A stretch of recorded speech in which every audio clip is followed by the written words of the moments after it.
Welcome to Storycomic Presents, where we interview amazing storytellers and artists. This is episode 445. I'm your host, Barney Smith of Storycomic.com, and it's my time to host the incredible, engaging guests who host their own podcasts.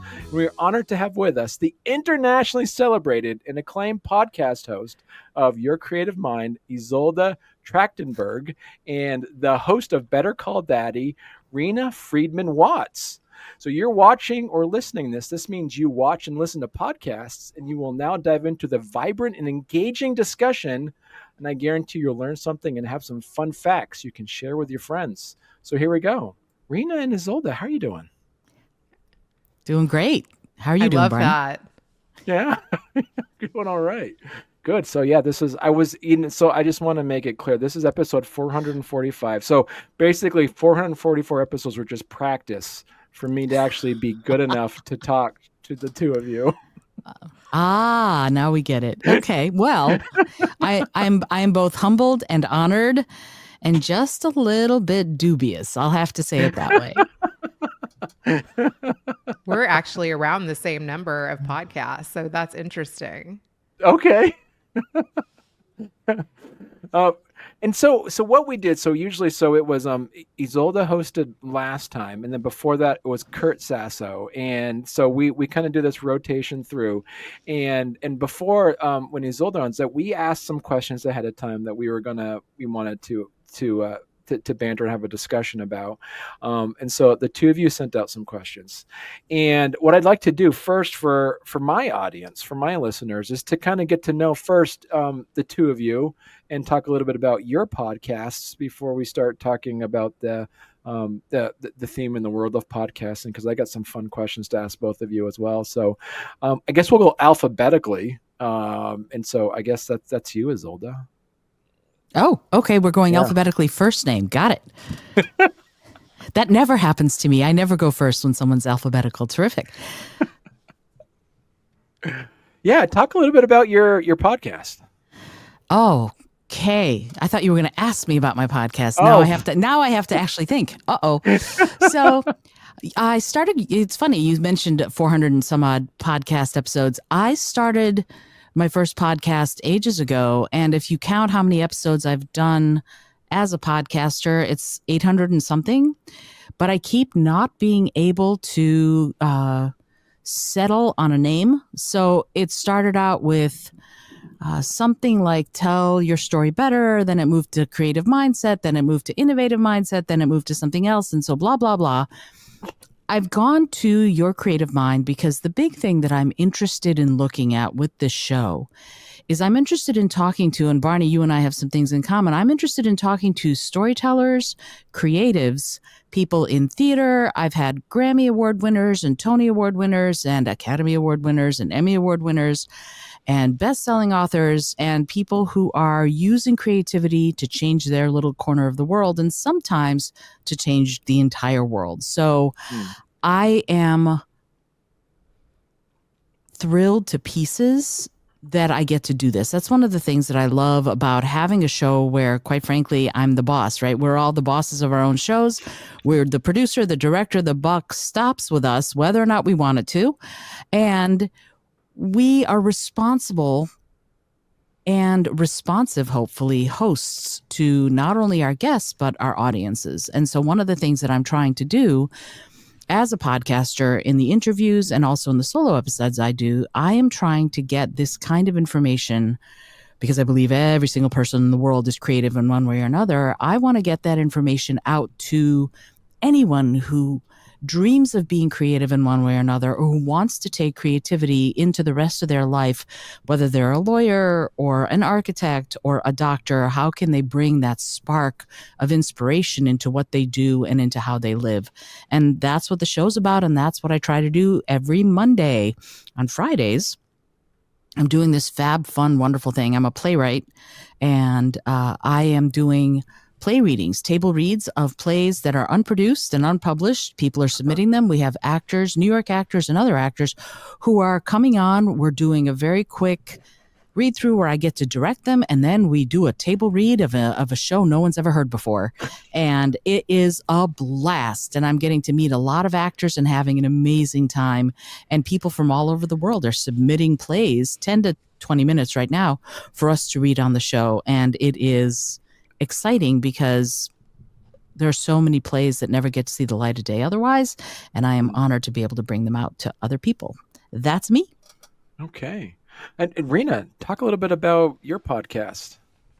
Yeah, thank you. I have a podcast with my dad, and he is my biggest support system. And in the beginning, I wanted to share my dad's wisdom with the world because I felt like he was giving me a lot of really good advice, life advice, business advice.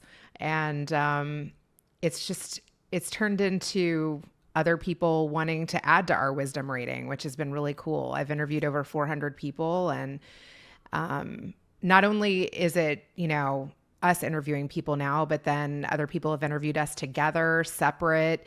Other daddies, girls have reached out. People that don't have a relationship with their dad have reached out. Inspirational dads have reached out. And it's kind of really become like an interesting daddy theme.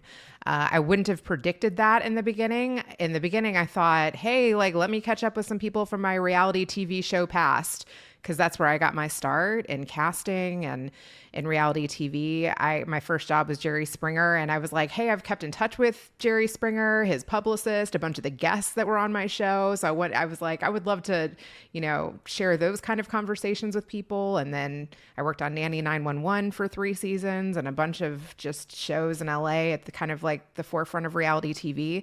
So at first I started with kind of like that, and then it took an interesting spin because so many people related to the daddy angle. So yeah, it's been going strong about 5 years, Better Call Daddy. And another thing too that I really love is I feel like it's been kind of like a bridge for the Jewish community. I didn't necessarily grow up religious, but now I've kind of tried that on. And so I've had people from the Orthodox community, the Reform community, the conservative community, people that are not Jewish at all. And I feel like that's kind of been really nice. So it's kind of taken a spin in that direction too, which I think is interesting. Okay. So let me dive in. I got a couple of questions I wanted to ask you both. And this is about just having people kind of learn more about, your style, and also what it does to some of the unexpected adventures and fun things about podcasting. And so my first question, to both of you was, what was one weird or unexpected thing podcasting has taught you about people? I can start. One thing that it has taught me is that you don't really know people until you do business with them. That was an unexpected lesson. I have found that podcasting has led to some business opportunities, more than one. And, you kind of create a tribe and you want to collaborate with other people, but sometimes when money is exchanged or your idea of professionalism or how you want something to turn out is different than theirs, it can lead to no further collaboration if there isn't good communication.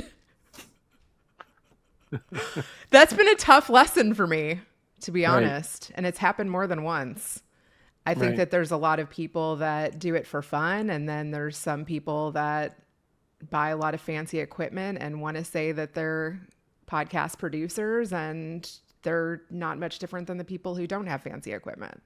Right. And so you got to be careful what you call yourself if you're promoting yourself as a service. Right. Yeah. What about you, Izolda? I was listening to Reena and listening intently and went, oh crap, now I have to have my answer. I think one of the things that it's taught me is that even the most shy, hesitant, reticent person will open up if you give them space to do it, if you listen really well, and if you ask just the right questions. Because I've seen people get really shut down when the questions aren't questions they either are interested in or know how to answer. But if you can figure out from interacting with them like you did with us, Barney, before we started recording this, if you can figure out how to reach them, even the most bashful person will just sing. And often it's asking them about something they love, asking them about something they want to talk about. And, it's funny. I was sitting in Bryant Park in New York City a few years ago. I was writing my book, Speak From Within, and it's all about how to overcome public speaking phobias. And I happened to share a table with these two guys. They saw what I was writing. We started talking. And one of them said, whose last name coincidentally was Trachtenberg. No, Altman. His last name was Altman, which is my sister's last name. But anyway, so he happened to say, well, okay, I have a son, and my son he's just incommunicative. We can't reach him. He doesn't want to ever talk. He's just always withdrawn. And I said, what is he like? And he said, he really likes chess. And I said, here's what you do. Go home and ask him about chess. And he got my email, and I got this email back from him going, you are not going to believe what kind of a chatterbox he turned into as soon as I asked him about chess. And that was it. And so when we come up with that in podcasting, it can be the most incredible opportunity to really connect and interact with someone on the deepest and also the loftiest levels. That's true. I mean, yeah, and as like I was saying, for me, I've learned too is that everybody, and it's similar to what you two were saying, like that everybody has a story, and it's just about how do you connect with them to actually tell their story. Mm-hmm. That was something for me where I've noticed that some, even authors and people that I mainly talk to authors, is that they'll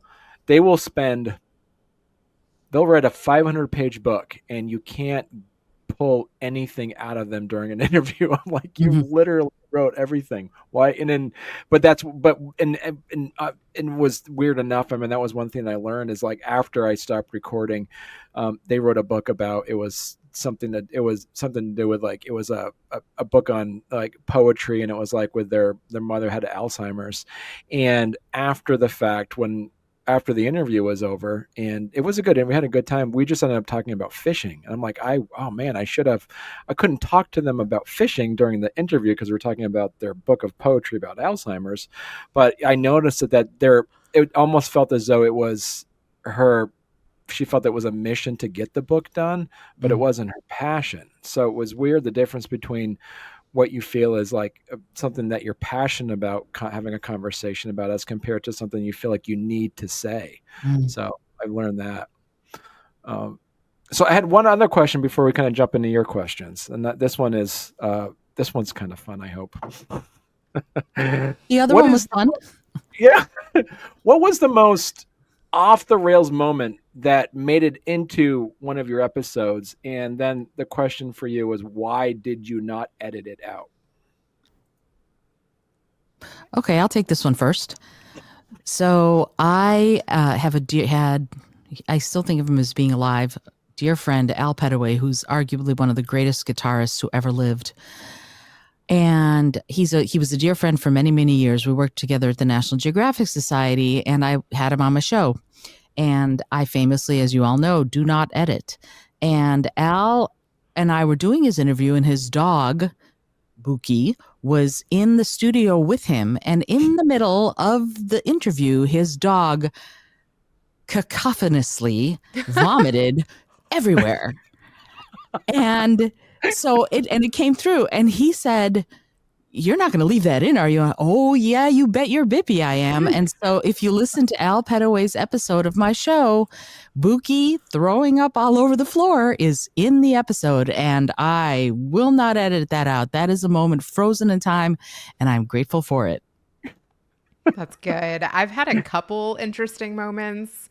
The first one that came to mind was a tornado signal went off like mid-interview, and I was like in the middle of a move. It was like one of the last interviews I was filming before I moved from Chicago to Texas. And yeah, the interviewer, Lisa Zarotny. And it was kind of funny because she was Oh, wow. giving me like a bit of a coaching call. She was like, oh, I am definitely leaving that in. That is so apropos for like all that you're going through right now. And I don't think out of any other interviews I've ever done has a tornado signal gone off. She was like, if we make it through this interview, that's staying in, So I thought that was kind of cute. And then another time I was on this parenting podcast and I literally spilled an entire cup of coffee. Thank goodness it wasn't steaming hot, but like in my lap. And my kid like wanted to say goodnight before, like, came in at the tail end of my interview. And I was like, come here, give me a hug. He's like, you're covered like in coffee. And that like came out in the interview too. He's like, I'm not touching you. Why are you wet? Why are you still sitting there? Like, Those are all logical questions. They are very good questions. he's like, I don't want to get on and say hi. You are gross. Like, I love that so much. she kept that in. Like, she made a clip of it. Like, I think she edited a little around it because I was like, I just spelled the whole cup. Like, I mean, the string of cussing that you would have let out if it would have been a hot cup of coffee would have been quite something, though. So, oh yeah, I'm for glad it was sure. not. I'm glad you were not injured. No one was injured in the making of this audiogram. I have to say too, like, my dad has had to sit on a couple of reactions of a couple guests that he didn't necessarily see eye to eye with. And I may have told him while recording, I'm like, we're not saying that, Dad. Like, let me help you with this reaction. Are you tired? Like, Do you need a cupcake? do you need to sleep on this reaction? Should we talk tomorrow? Like, I mean, I love my dad, love and that. God bless him. He's listened to over 400 hours of me interviewing people. But sometimes, like, I'm like, Dad, it's about the guest, not you. Like, And that's another big lesson, isn't it? Right? Oh, so many. It's such a good lesson for all podcasters to learn. We have to get out of our own way a lot because it's not about us; it's about them. totally. And that- I was just gonna say, like, I think my last one I did with my dad, it was his fourth take, and it was funny because the guest messaged me today, and he's like, "I love what your dad said." I'm like, That was take 4. That was Reena's words. Well, hey there. If you're enjoying our podcast, don't forget to subscribe on YouTube or leave us a 5-star review on your favorite podcast platform. Your support means the world to us and helps us keep this show going. We love hearing from you, so any feedback is welcome. And thank you for being a part of our podcast family and for all your support. It truly means a lot to us. So that does bring up my other point. My other question was, so, and you kind of hinted at it already. You kind of already hinted at already, Izolda, and so you might have already answered this, but I don't know if you had a different answer for this. Is what's a hill that you're willing to die on when it comes to how podcasts should be made? Oh wow! I think yeah, it's about the guest, and the hill that I'm willing to die on it's the one I'm willing to die on for pretty much anything, and that's kindness. So if someone is being nasty or mean about anything, I'll cut them off. I'll end the interview, even if I'm getting gold. Otherwise, that's as soon as someone is doing that, is being less than kind. That's my hill, I guess. There's so much negativity in the world. I don't want to be a contributor to more. Right. Yeah. That's a great answer. What about you, Reena? I mean, I think mine goes back to just like, be careful who you say yes to, and you really got to do your research. You were saying that you don't edit at all. I do. Yeah. So, I've even aired episodes where a guest has called me after and they're like, I talked about my mom and I shouldn't have said that. Can you cut a line? And I'm like, I will cut that and then re-air it. But I've also like not fully aired episodes at all, because if they want me to take out 20 minutes of the segment and it's like not authentic anymore, I'm like, hey, let's just count that as a great conversation between us and like, let's not air it. Yeah. Yeah. Yeah. But Yeah. I think your point, Reena, about being very careful about who you let on. I have a lot of checks and balances before I let someone on my show. I have a lot of things that they need Yep. to go through Yeah. before they'll be allowed on the show. So I usually know who I'm dealing with before we get behind the mic. And I've been fooled a couple times though, even with people that I've been connected to for a while. wow. And it also really depends on like what people are going through at the time. I've learned that. And this has even happened to me lately where like, people who like produce more than one show, but they've got stuff going on in their personal life, and that definitely can bleed into an interview. So I'm like, hey, if you're going through a divorce or, you're selling your house or you're having a battle with your kid, like reschedule. Reschedule. I would rather you do that. Yeah, and like you said, it's like our job is to make your guests look good as long as making your show seem professional as well. So, Yeah, for sure. Yeah. So before we started a couple of weeks ago, both of you put out some questions, so that we're gonna see. And I know, Reena, you said that you wanted to talk a little bit how to repurpose and republicize old episodes. Well, one way is you could do IG lives because it's a different way for you to interact with the same guest. But I had a guy reach out to me that I hadn't honestly like collaborated with in I think like 3 years, and he didn't give me any agenda, and we had a couple emails back and forth. But he was somebody that I originally reached out to because I had read his books, and my husband read his books, and I loved his books, G. Michael Hoff.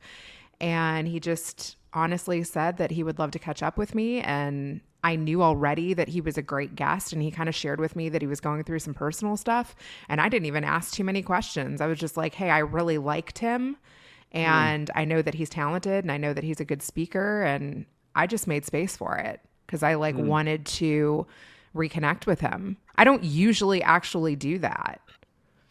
But I think that that's a good idea. Okay. And have you done that? Like taken previous guests and repurposed old episodes and republicized those episodes? So one way you can do it is say, hey, I've got a part 2 of this one coming out. Check out part 1.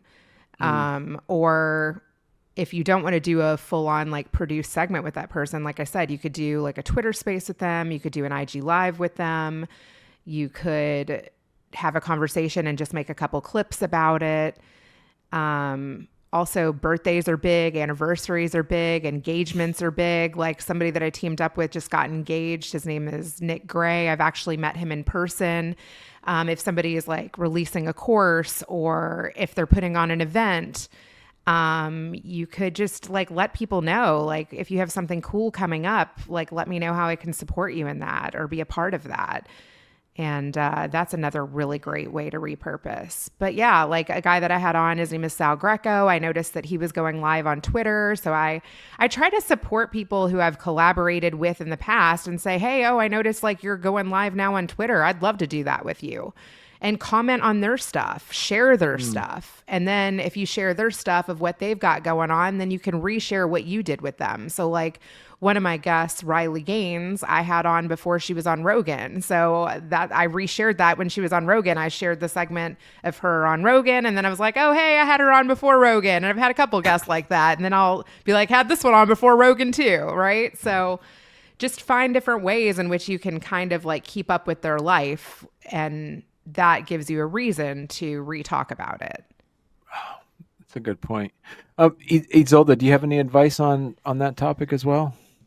I think the thing that I like to do is, for example, when someone has something coming out to begin with, I will work with them to schedule their episode right when that big thing is happening so that they will be more likely to share my stuff to begin with. And then I also do favorites months. For example, I will do around the holidays, I will almost always take some time off from new episodes. So I will have encore presentations and I'll go through and find cool clips and set out audiograms and do a bunch of social posting and encourage those people to share those posts. And I do encore episodes. I also love doing sort of cross-pollination among the various podcasts that I have. So, for example, I'm about to start a functional tarot podcast about the system of reading tarot that I created, and I'm going to be cross-pollinating with that and repurposing some of my creativity content from Your Creative Mind and helping the new podcast take off by doing that. And the new podcast is also going to be something that reaches out to the old podcast and cross pollinates. And then I mean, so much of this is making your guests aware that they can and kind of should be sharing out when they are on your show.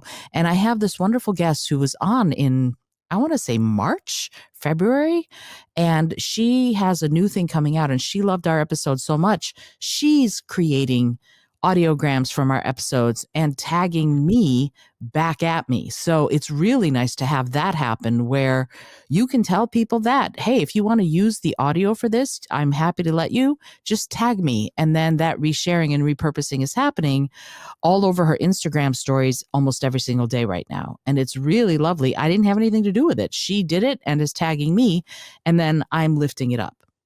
Wow. And so you've mentioned audiograms a couple times. Can you explain to our listeners what that is? Oh, my stars. Okay, so there are a variety of apps.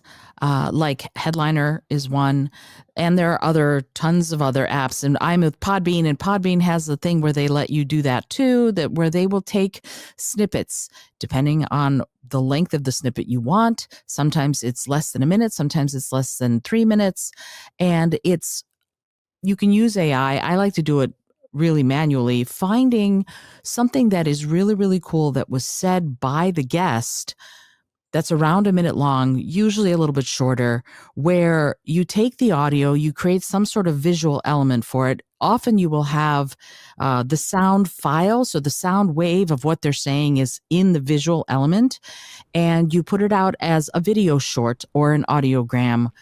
And you can put it out on as a YouTube short, which I do often. You can put it as Instagram posts, LinkedIn, TikTok, anything that takes, and usually they're vertical, anything that takes a vertical audio that's going to be in that 1920, 1080 size, you're going to be able to do, and it will give.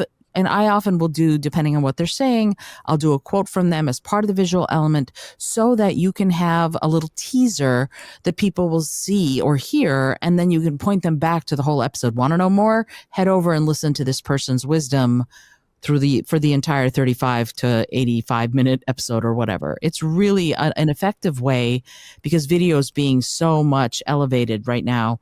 And these are all MP4 files. So you can get some really nice engagement that way with these files that are just repurposed podcast content. Oh, okay. All right. And Izolda, that kind of jumps into the question that you wanted us to discuss as well as that topic is how to make your show more discoverable across platforms and search engines. Yeah. And it's really funny because so much of this is, what does all of that even mean, right? How do we make it discoverable across things? And somebody says SEO, and then somebody else says, what is SEO? And you say search engine optimization. And then you go, what does that mean?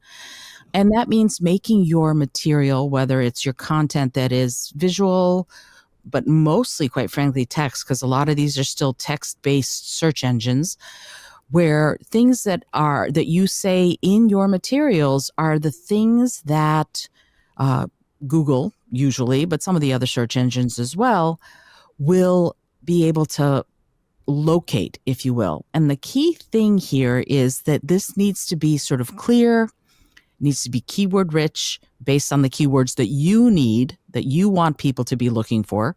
And you don't want to do like vague titles like let's talk. Let's say you might want to do something like how storytelling builds emotional connection in writing fiction or something like that. And you want in your episode descriptions, in your show notes, in your podcast name, in the titles, in the headlines, you want the things that people might be searching for where you would be the answer to be the things that are in, but not too much, your show notes and your headlines and your titles, all of that. And so you can do it that way. You can add transcripts because presumably if you add a transcript to the episode, to your show notes, that will boost search engine visibility because you're presumably talking about the very things that you want people to be finding exciting about your show.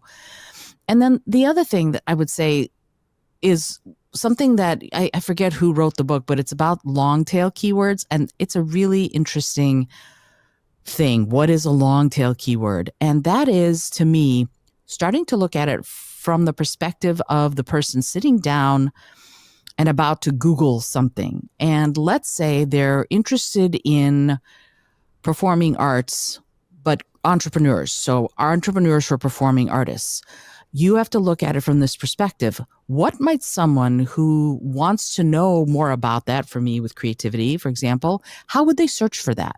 What are the ways that they would search for this long tail keyword, right? And you can do a lot of different things to make that easy for people, right? You can use things like Google autocomplete. So let's say I wanted to figure out what are people searching for with creative entrepreneurship. So I would go to Google and I would start typing creative entrepreneur, and then Google will autocomplete automatically a whole list of things that people are already searching for with creative entrepreneurship.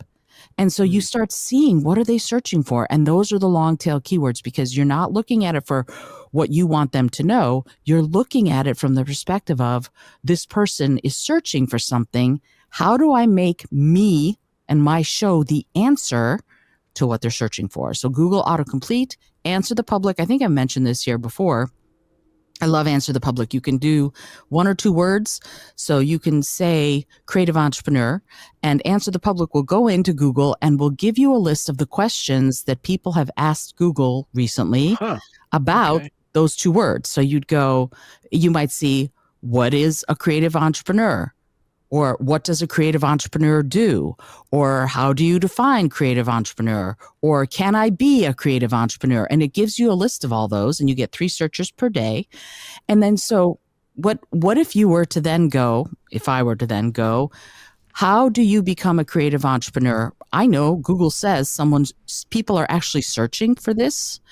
So what if my next episode is titled, How Do You Become a Creative Entrepreneur? Well, if people are already searching for that, my episode is going to be higher in the search ratings and show up earlier.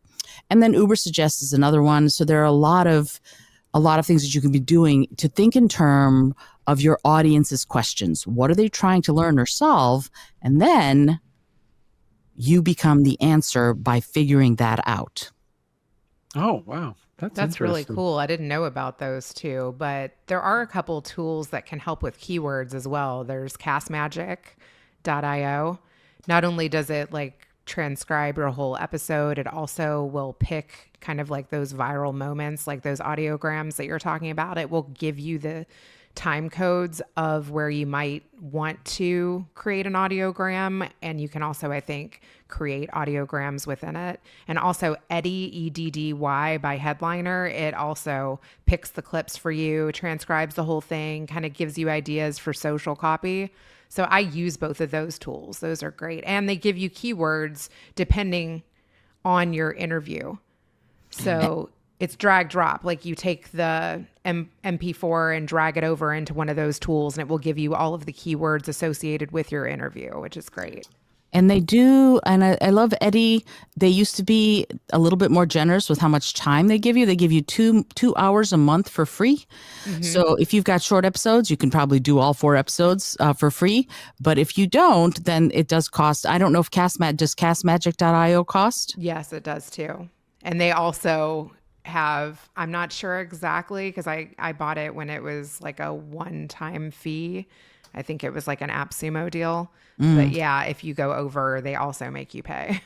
Yeah. And that's one of those things where it's an interesting thing. If you start relying on them, it becomes really like, oh, now, I try to do it manually, but I do like that Eddy will give you the quotes, the really interesting quotes someone gave. I love that makes too. For a really fun sort of, you go into Canva, you choose typewriter, you have it go by word, and you have their quote come up in the MP4.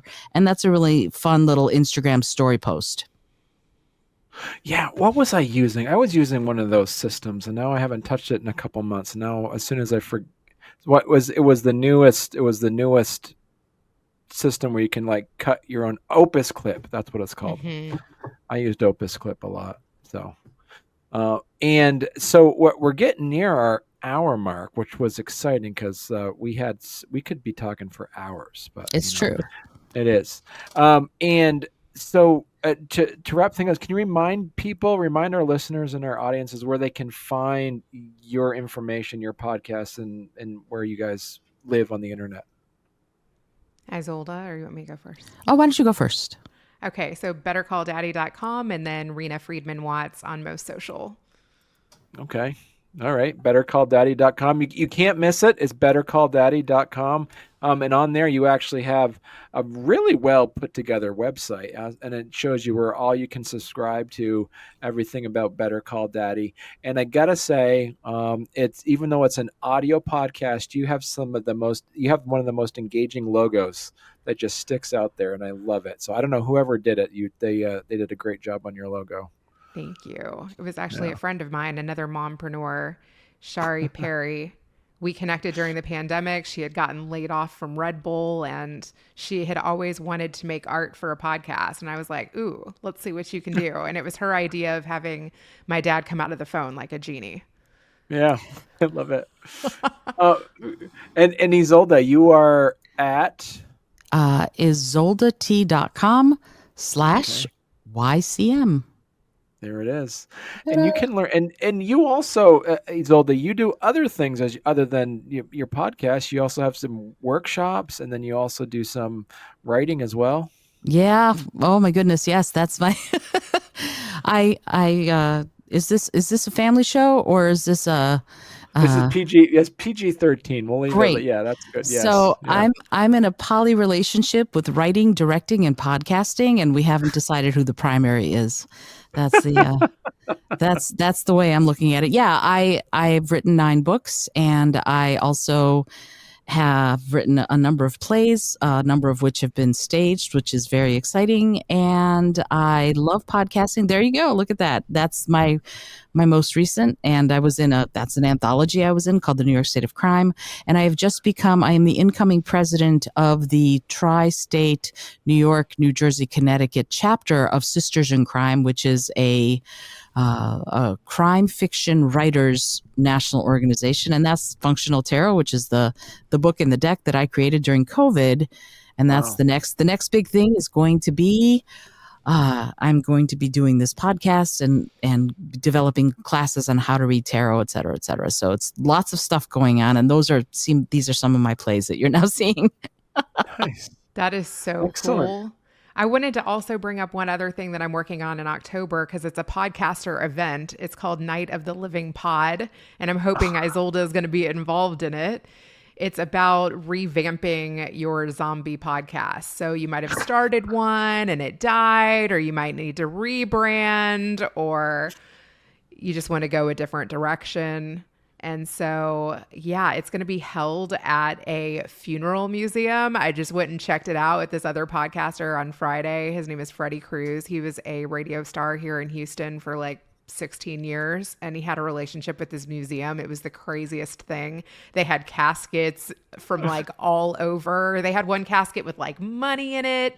They had one casket for like a family. They had just this display of like how they bury popes and Jewish burial and burial from Mexico. It was the craziest. I think it's going to be like such an interesting place for a podcasting event. And I love the theme, and it's going to be around Halloween time. So like, I was thinking maybe like a special effects makeup artist. We should like record with blood dripping out of our mouth or something. I don't know. Let me know if you have ideas, but I love actually what you were talking about earlier, Izolda. Like I was thinking maybe I should ask like Google autocomplete or whatever, like what is a zombie pod? That might be an interesting thing to get a definition of. Like my definition is like a podcast that like needs redirection or has died, and like can we make it better, and how can we make it better? How can we revamp it, bring it back to life, right? Uh-huh. Excellent. All right. Well, so thank you so much, the two of you. This has been a fantastic conversation. I'm looking forward to our next installment, so whoever's hosting that. So I think it might be perfect. my Yeah. turn. I think it Yeah. might. Oh, this is going to be Maybe. super fun. Yeah. Barney, thank you so much. This was super fun. And you are, I just have to say, I love it when I feel super comfortable, like a host has me right here, and you do that so beautifully. I feel very comfortable and like it's very free to talk, to just be ourselves and to talk. And I'm really grateful to you for hosting. Thank you so much. I Yeah, second that. You did an amazing job and made me feel comfortable too. And it was engaging the whole time. Way to go. Great job. thank you.